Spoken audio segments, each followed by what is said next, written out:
Hi everyone, welcome to episode 5 of Artist versus Artist. I'm Keila, a musician and founder of Misfit Media, and today I'm here with... Hello, I'm Kenny Gonzalez, or Kenny Chiwa on the internet. I'm a filmmaker, content creator, and I work as a video editor for a bunch of different brands. Oh, that's so exciting. I'm so excited. That's awesome. So I kind of want to just jump right into it. I was curious what got you into creative marketing. I would trace it back to shortly after I finished film school, which was summer of 2021. Afterwards, naturally, I was like, well, what now? So Mm-hmm. I just looking at the job market at the time, I really didn't want to do local freelance work. Up till that point, I pretty much knew what the climate looked like for me locally, and it didn't interest me personally, especially doing corporate media. So I started looking for remote editor jobs online. Mm-hmm. And that led me to find a gig with an esports team called Counterlogic Gaming, Yep. back when they were around. Rest in peace. And I worked with them for a while. While I was there, I also got another job with another esports team called Dignitas. And then from there, it just kept going. I got a contract at Riot Games shortly after I was there for a year and a half. Once my time finished there, I started working with other creative agencies. It's been pretty turbulent at times, but the work is really satisfying. So I wouldn't want to be doing anything else, at I least find right that now. so cool. That's so cool. I have so much respect for you as an editor because I had to learn Avid. Awful. Oh So no, hard. I'm so Yeah. s- I'm so sorry. My mic fell. That is actually the only thing I'm certified in is Avid. Can you believe Really? that? Yes. Like you have a certificate or something? Yeah. Dang. Well, props to Yeah. you that you used Avid for that long. I mean, I haven't had the, I guess, displeasure of using Avid yet, but everyone I know who has worked in Avid tells me it sucks. It's Yeah. awful. Like it's okay. There's certain things that I can work. I'm glad I learned Avid before anything else Mm, because now everything else is a breeze, kind of. gotcha. Like I it's mean, that yeah, that's bad. definitely a flex, like, for sure.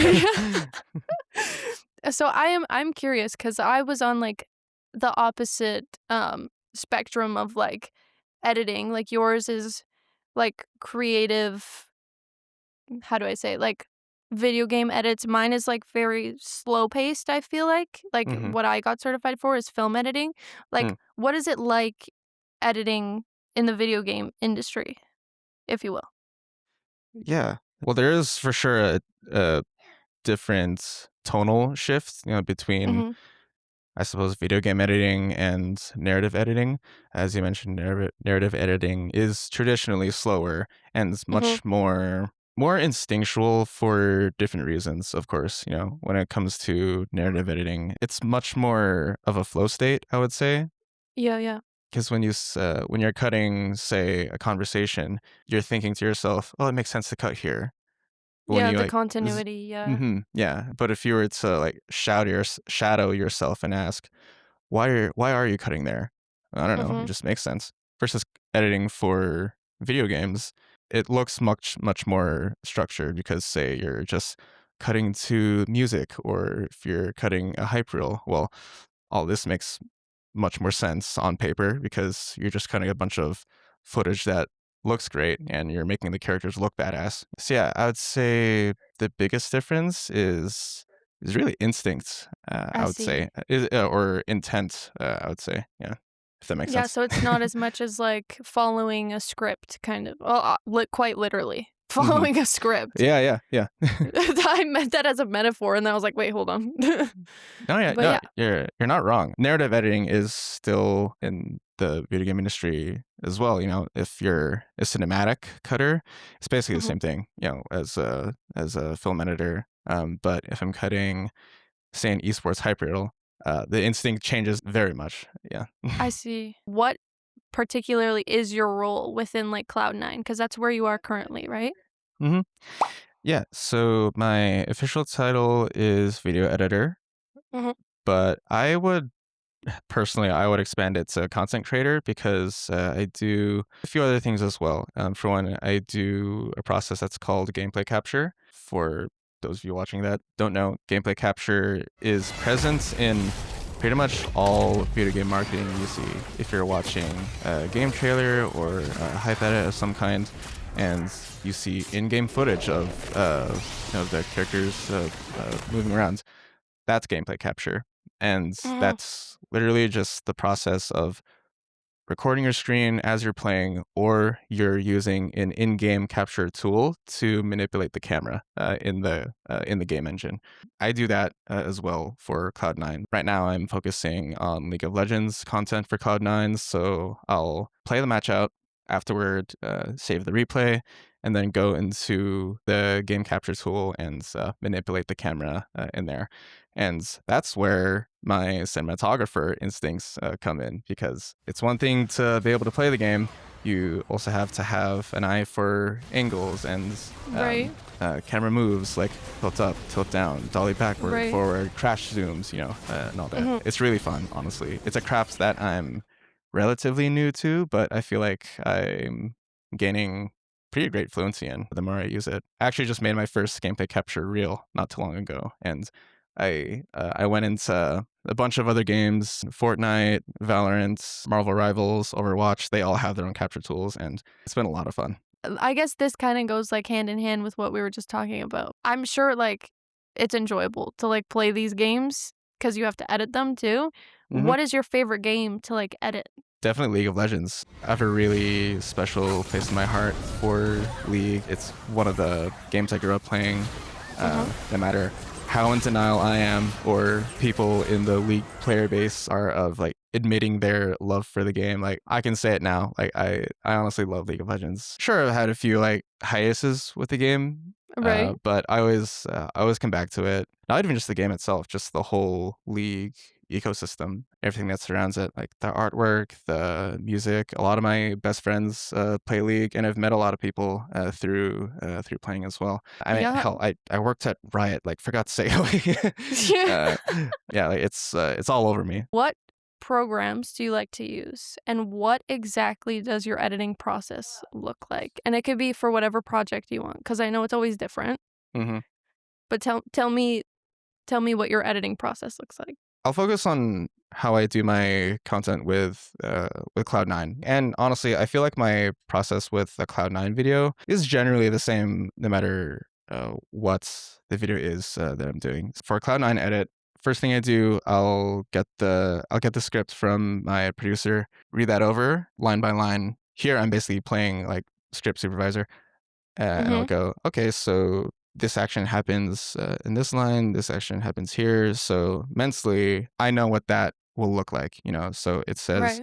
Singed is top lane, proxying the wave, and then he steals north side jungle as he comes back down to mid lane. I'm like, okay, I can map that out perfectly. Right. So when it comes to going into the game and playing that out, I know exactly what to do. I read through the scripts. Then comes the process of gameplay capture, and that can be as simple as just me using OBS to record my screen, or for the more intricate angles, that's when I'll use the capture tool, which for League of Legends, it's League Direct. Some of those angles are easy enough. I just need the camera to spin on like on an arc angle. Other times, I'm tracking the champion as they're moving, and that can take a while. It's a lot of poking and prodding. Like the camera could Right. be a little more to the right. Oh, oops! It clips into a wall in the map. Now I have to like rethink the whole I see. uh, the whole movement. Capture is really what takes up the most time when I read the scripts. Yeah, I can map out the movements, but that doesn't mean I'll know how to film it once I actually see it in front of me. After I get all the footage, bring all that into Premiere, my producer will also send me the VO of the narrator. I'll typically put the VO down first because thankfully they edit that for me, which saves me a ton of time. At least I assume they Cool. edit it for me. Otherwise, the narrator is just super goated and talks with no gaps and like doesn't slip up once. I'm like, damn, this guy's good. um, That's so sick. edit the footage to the VO, which if I've gotten everything I needed in Capture, then that's a breeze, really. Then it's captions. Auto-generated captions now are super sick. I remember when I started using Premiere 2018, 2019. Maybe it was there, maybe it wasn't. At that time, I would just brute force copy paste text layers and Oh, just yeah, like and then just per word. Yeah. manually oh god. Yeah. I know what you're talking about. That's, like, Yeah. so painful. Yeah. There wasn't any other way to do it. At least I didn't know at the time. Yeah, At that point, what about some other additive editing? Maybe there's a spot or a few spots for some memes. There's right. Love a meme meme. culture. Yeah, meme culture and League go hand in hand. Me and my producer call it the meme pass. Where you just watch through the whole video and see like, is there any spots for like something we can do here? um, Yeah, fair. and yeah, usually there is like one or two places for an edit like that. Well, here's something I'm curious about you now, since you mentioned it. You went to film school. Yeah, I would like for you to go over just your experience in film school. What were the kind of okay. stories you worked on that you liked while you were there? Okay, that should be interesting. So my school was Vancouver Film School, Mm, and it's a rushed program, so it's, like, very hands-on. It's 1 year only. mm. So, Wow, that's um, really fast. cinematography was real hard for me. Like, I don't know why, but I did directing. I had to direct some actors. I had to write scripts, which I love doing the writing of the scripts. Production design. Mm, We had to put up walls, build a whole set, which was really interesting. And I think the best part about, like, film school was just, like, the people that I actually met. Like, I know that sounds, like, super corny, and people say that all the time, but, like, yeah, I learned a lot, but, like, those people are still, like, I make music now, and they mhm. are still helping me, and, like, we're making projects with that information that we learned. My film school friends now, yeah, we still work on projects together. Earlier this year, we did a recreation of a scene from the show Smiling Friends. I directed the scene. We recreated the scene from season 3 where Mr. Frog reunites with his dad. Creed from The Office plays Mr. Frog's dad, but he's not an animated frog. He's normal, but in the animated world, and it, it looks so funny. That's Uh, amazing. but I couldn't find an old man, so I just rewrote the scene a bit. So I got one of my actress friends who I believe has great range, and one of my friends played Sister Frog. In this case, they all did a great job. One of my friends was our gaffer. She's really great with lighting. As expected, she saw certain points in each shot that I didn't, where she made a great point on one area where she said, since the lights behind him, this part of his shoulder would be illuminated too. And I'm like, oh yeah, you're right. Okay, go ahead, do it. Mm. Mhm. Collaboration aspects is always valuable. My senior capstone film, it's called Rocket Science. It was really a bittersweet process because my first producer let me know the day before we were supposed to go to camera that he hadn't done any of the work that he was supposed to, like securing locations, getting permits, setting up rehearsals with actors, rehearsals with crew. Apparently, none of that got done. The only silver lining was that he didn't run off with our budget, which was very minuscule to begin with. Um, What? yeah, I don't even know how he got away with that for as long as he did. But thankfully, though, my professors were very gracious to me. Needless to say, that guy wasn't a student anymore. Like the next day. um, Right.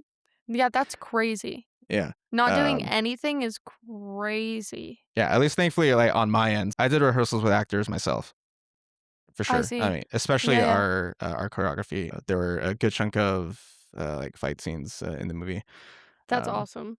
I uh, love a good fight scene. yeah, thankfully, the following week, professors, our crew, we got together. We found a new producer right away. One of my classmates volunteered to produce for me, even though he was already producing the other senior capstone. Yeah, Double the work. yeah. To this day now, I still tell him like, "Hey, man, I owe you. So whenever you need it, like, let me Yeah, know." that's awesome though. But yeah, within a week, did all of the work the other guy was supposed to, which was like a month or like 2 months of pre-production that my new producer got done in a week. So Mm. Wow. Yeah, hallelujah. Wow. Uh, a few years ago now, I did a horror short on my own, Mm. called called Five Nights at Kenny's, and yeah, Wow! and Okay. yeah, it's just me at my house, and every night there's something spooky happening, and then on the fifth night is when like shit goes down, and yeah, That's so cool. that I made with the express purpose of doing it on my own, and since I'm on my own and I can't literally be behind camera. I didn't want to worry about pulling focus or Mhm. movements and stuff like that.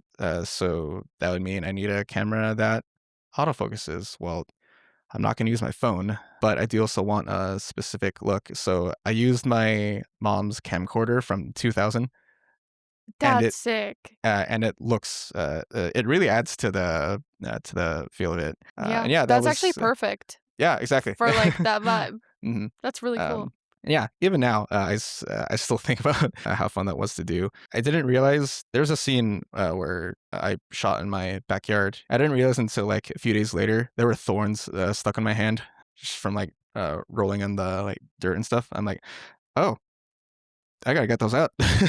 Oh my But gosh. hey, uh, we suffer. You gotta do anything for the shot, right? Yeah. No, yeah, I was just working one day and I was like, why do I feel a little like the smallest like sharp pain in my palm? It's like, oh, because there's a few thorns stuck in there from yeah, from a few days ago. Oh my gosh. What made you decide to like pick music as your next craft?